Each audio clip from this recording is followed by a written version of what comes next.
President Trump talks about slashing the Department of Education while his nominee to lead the agency appears on Capitol Hill. In Siloam Springs, police have a new tool they say will help officers identify drugs faster.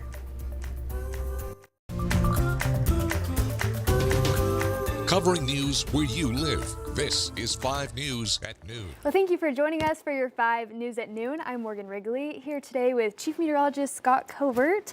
A little quieter of a morning than we had yesterday, but I did see some snow flurries here in Johnson. There were some snow flurries across northwest Arkansas. For the most part, didn't amount to anything at all. In fact, at one point, I ran out to grab me a cup of coffee, and it was full sunshine and still seeing the flurries. It was really pretty, like sparkling in the sunlight. Yeah, a little bit of a dusting places like Pea Ridge. No impacts, though. Roads are completely fine out there. Want to get a check of weather. There's a lot to talk about. First, we're going to begin with how cold it is out there. Live radar shows we're clear. Not to say there might not still be a flurry or two flying out there, but in terms of meaningful precipitation, none to speak of. Feels like temperatures. This is the wind chill. Teens and 20s out there. You better bundle up. These numbers aren't going to get a whole lot better throughout the course of the day. 12 is what it feels like right now in Siloam Springs. We were down to -1 in Siloam this morning. 27 is what it feels like in Charleston. Feels like temperatures by around 3 o'clock this afternoon, probably sitting in those upper 20s, maybe some low 30s out there, but that's likely as warm as it's going to feel before sun starts to set. Temperatures do their thing, dropping off with the loss of that daytime heating. Now in the River Valley, a little bit better, but still darn cold. 38 likely around the 3 o'clock hour, and then those wind chill values dropping back into the 20s overnight tonight. It's not going to get as cold come tomorrow morning. There's going to be a warm front lifting into the area, and that warm front does bring a chance of rain, maybe a couple of thunderstorms for your weekend. We'll track those on Futurecast. That's going to be followed by some more cold Arctic air. I'm telling you, Sunday's likely to be just as cold as it was today, and that sets us up for a really active period of weather next week. We're talking rain, potentially even a little bit more snow. I've increased those probabilities in your 7-day forecast. That's coming up here in just a few. Thanks, Scott. And new at noon, Robert F. Kennedy Jr. is confirmed as the Trump administration's health secretary. The Senate voted 52-48 to put RFK in control of $1.7 trillion in federal spending, vaccine recommendations, and food safety, as well as health insurance programs for roughly half the country. All Democrats opposed the pick, as well as Kentucky Senator Mitch McConnell. He was the only no vote among Republicans. And the Trump administration appears to be starting the process of possibly eliminating the Department of Education. This comes as the president's pick to lead the agency is seeking Senate confirmation to assume the post. Natalie Brand reports. President Trump's education secretary nominee Linda McMahon took the hot seat on Capitol Hill. I am really all for the president's mission, which is to return education to the states. McMahon's confirmation hearing comes as President Trump floats the possibility of dismantling the Department of Education. I'd like it to be closed immediately. McMahon confirmed to Congress that the Elon Musk-led Department of Government Efficiency is looking into the Education Department. DOGE, there are a couple of implants at the Department of Education, as there are with agencies throughout the district.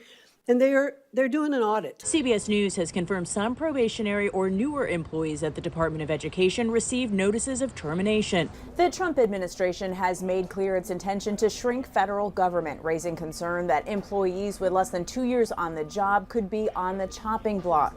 The Office of Personnel Management sent word earlier this week that agencies don't have to fire all probationary employees, but should look at those not meeting high performance standards. The FBI Agents Association sent a letter to Congress expressing urgent concern, saying nearly 1,000 agents are finishing their probationary period while actively engaged in critical field operations. The letter also details those employees have undergone extensive and expensive training. Wednesday, the administration saw a legal win, with a Boston federal judge ruling the buyout offer presented to federal employees can move forward. CBS News has confirmed around 75,000 people have accepted. Natalie Brand, CBS News, the White House. The figure is less than half of the 200,000 employees the White House had expected to accept that offer. Well, learning new Amber Alerts have been issued in Missouri in the search for a missing 16-year-old from Wisconsin. Sophia Franklin was last seen earlier this month and is believed to be with 40-year-old Gary Day. According to the Missouri Highway Patrol, Day may be traveling through Missouri to an unknown destination in Arkansas. Police believe they could be in this car, a 2014 black Buick LaCrosse sedan with Arkansas or Pennsylvania plates. Day is from Central Arkansas and is the father of the victim's unborn child. If you spot them, call 911 right away.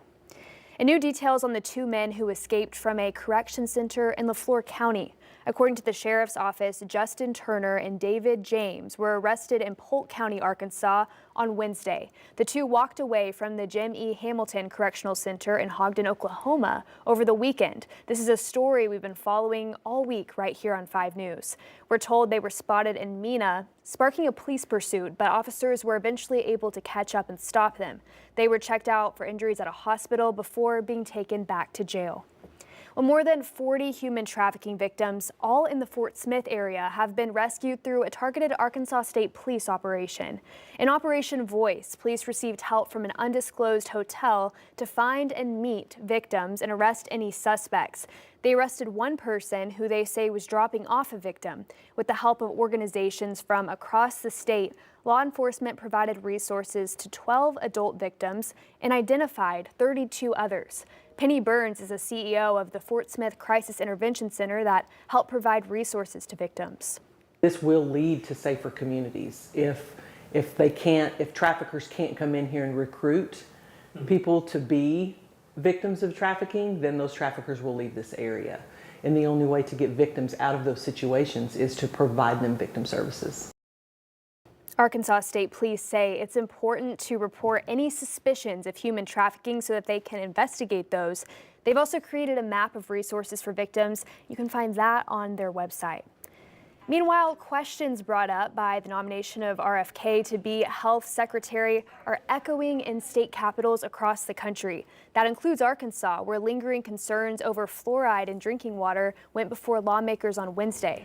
Fluoride is often credited with preventing tooth decay and boosting overall oral health. But Senate Bill 2, sponsored by Republican State Senator Clint Penzo, would remove the mineral completely from Arkansas water systems. I would just like you to think about whether we should be mandating a drug to be put in our water supply when we can't regulate the dosage. Removing fluoride from water would have a negative impact for Arkansans' oral health. People that put it in our water supply. While the bill failed, Senator Penzo says he has another similar bill he thinks has a better chance of passing. Hawaii is the only U.S. state that bans fluoridation. Well, a name, image, and likeness bill has also failed in the House this week. The Arkansas Sports Raffle Act brought athletic directors from Arkansas, UCA, Little Rock, and Arkansas State. The House bill would have allowed universities to hold raffles for NIL. That money would go to scholarships, general support of the athletic department, as well as building and maintaining facilities. The sponsor of the bill also says it would provide the best experience and opportunities for those competing at Arkansas universities. These universities, they work too hard. They work too hard fundraising and doing. Our student athletes should have the best. Saracen is not against NIL. The reason we opposed this bill was because it didn't do nearly enough. Staff has been pushing for NIL raffles for months, but says this bill, as written, would not have accomplished anything. Going forward, he says he hopes Saracen can partner with universities to raise money for NIL.